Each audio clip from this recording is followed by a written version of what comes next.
Méditons avec le pasteur Ertis. C'est un plaisir de vous retrouver en ce moment pour ce temps combien important de méditation. Nous sommes samedi, le 28 novembre 2020.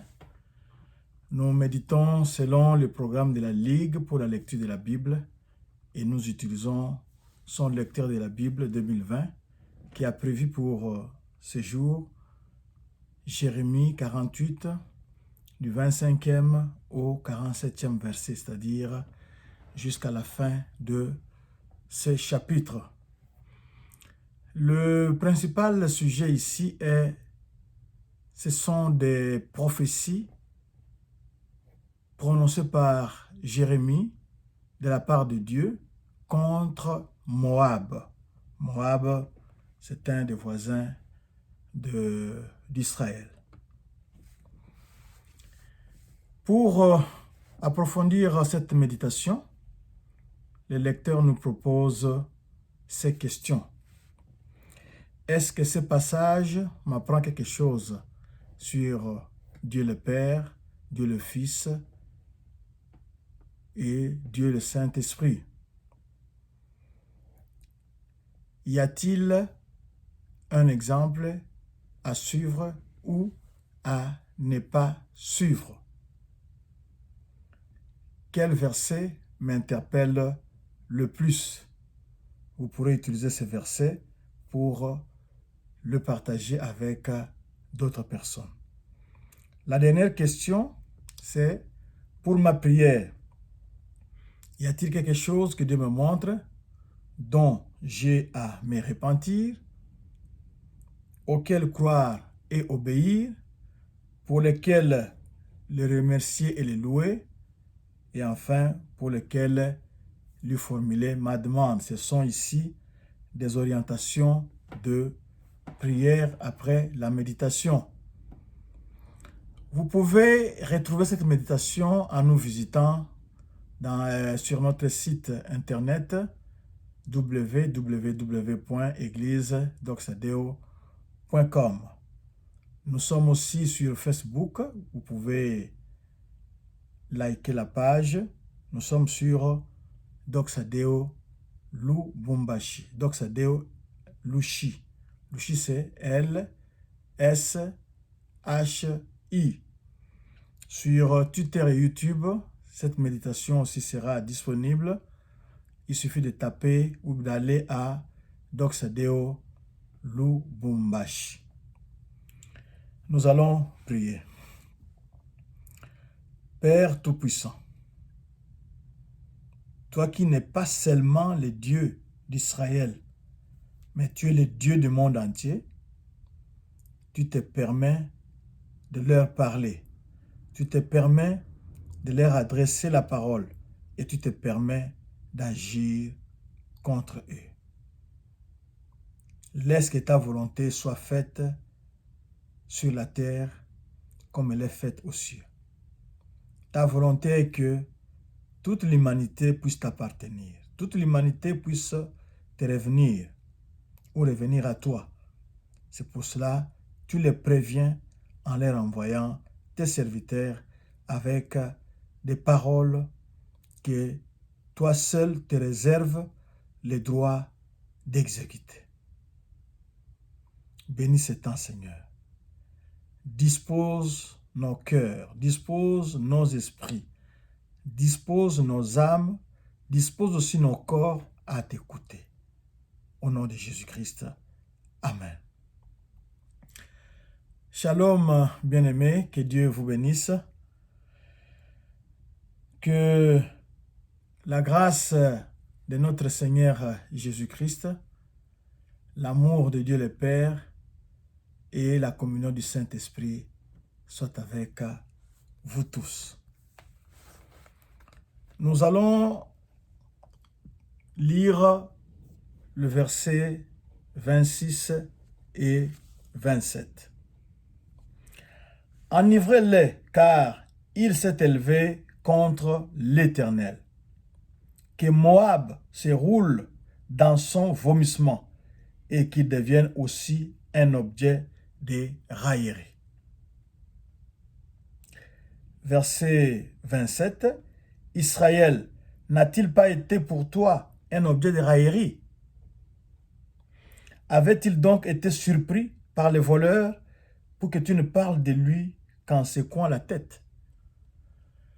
Ça, c'est une parole forte. Ici, nous avons lu une bonne partie du livre de Jérémie dans les méditations passées et nous venons de terminer le Lamentation de Jérémie où nous avons vu que Dieu va aussi sévir contre Moab. Moab s'était réjoui quand les malheurs étaient tombés sur Israël. Israël avait abandonné son Dieu, Dieu l'avait châtié, et pendant ce temps-là, Moab se réjouissait, Moab se frottait les mains, Moab était très content. Maintenant, le péché d'Israël a été expié. Dieu va maintenant se tourner vers Moab pour s'en occuper. Et avant d'y aller, Dieu le prévient par la bouche du prophète Jérémie. Moab s'était réjoui. Et pour ce fait-là, Dieu va le punir. Ce n'est pas uniquement pour cela. Il y a aussi une autre raison que nous allons évoquer tout à l'heure. Ici, il y a même un proverbe congolais qui dit que quand les malheurs frappent le pigeon, le perroquet ne peut pas se réjouir. Pourquoi? Parce que et les pigeons et les perroquets sont tous des oiseaux. Moab ici avait oublié que ce sont aussi des créatures, même si Moab était en train d'adorer un autre dieu, le dieu Kemosh, mais Moab était issu d'Abraham. Moab était aussi des gens que Dieu avait créés. Donc, ils avaient des comptes à rendre devant Dieu. Ils ne pouvaient pas se réjouir du malheur d'autrui. Quand ça frappe chez le voisin, quand ça bade chez le voisin, quand ça ne va pas chez le voisin, Moab n'a pas le temps de se réjouir. Il en est de même pour nous. Il y a des fois où nous croyons des super chrétiens. Quand la faute, quand le jugement tombe sur un frère ou une sœur, nous nous croyons à l'abri parce que nous sommes des super chrétiens. Cela ne peut pas nous arriver. Or, c'est une erreur. Nous sommes des créatures, nous bronchons d'une façon ou d'une autre, et demain aussi, ça peut être notre tour. C'est à nous maintenant d'être très souples, très vigilants, de ne pas acclamer, de ne pas nous réjouir quand les malheurs frappent chez un frère ou une sœur. Quand le jugement tombe sur un frère ou une sœur, au contraire, nous devons nous lamenter, nous devons prier pour ces bien-aimés, nous devons les soutenir dans la prière et non nous réjouir de la punition qui tombe sur eux.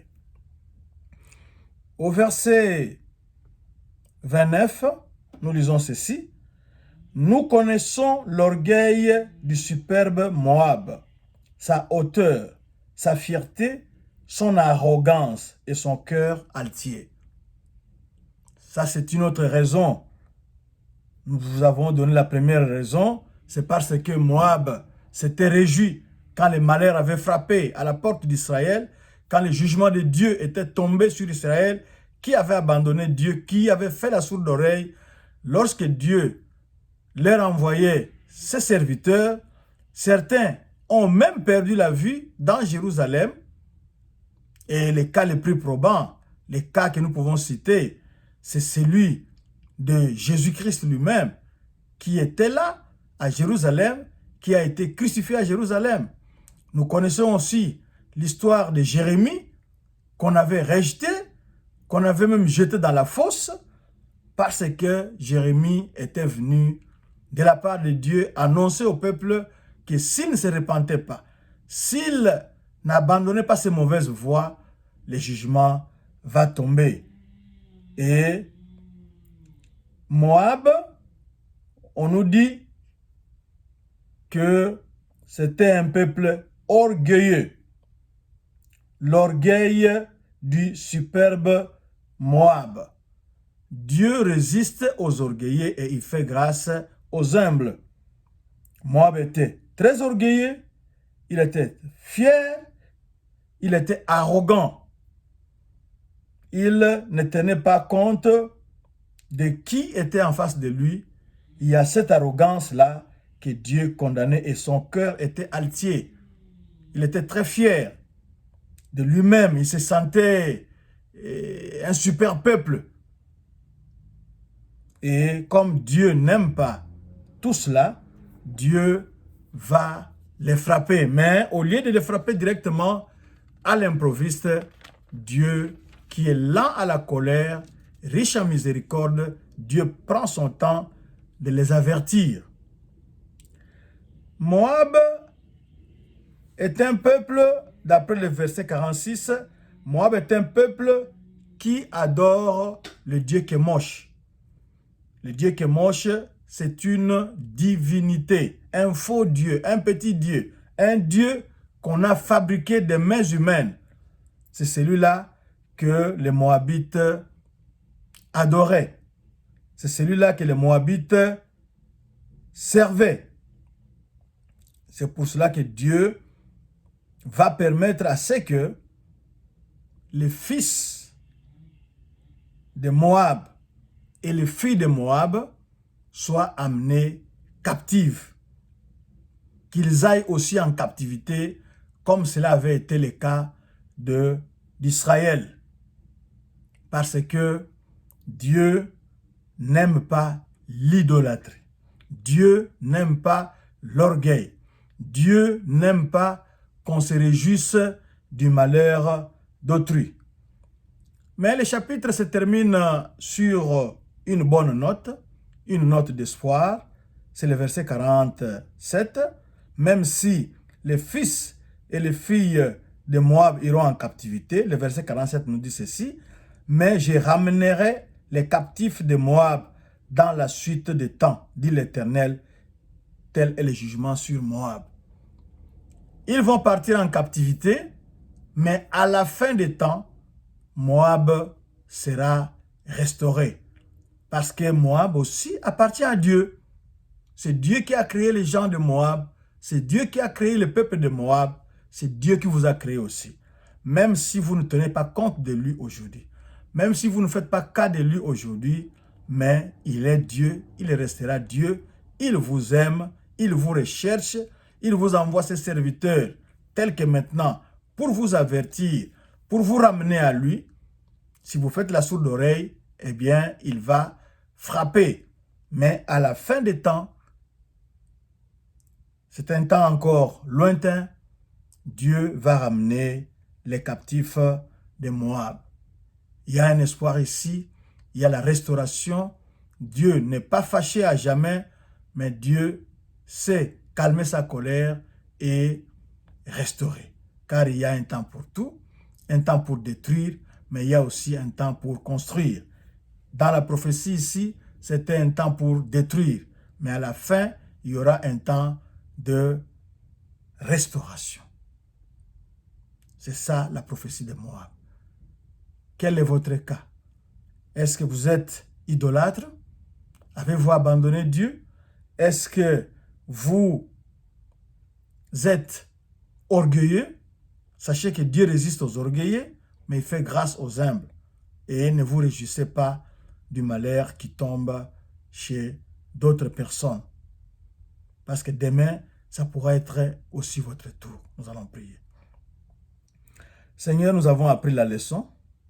Nous l'avons bien comprise. Tu n'aimes pas l'idolâtrie. Tu n'aimes surtout pas l'orgueil. Tu résistes aux orgueillés. Et comme tous les humains sont issus de toi, tu ne veux pas que l'un d'eux se perde. C'est pour cela que tu lances cet appel solennel. Tu envoies tes serviteurs pour les ramener, pour les rechercher, pour les avertir.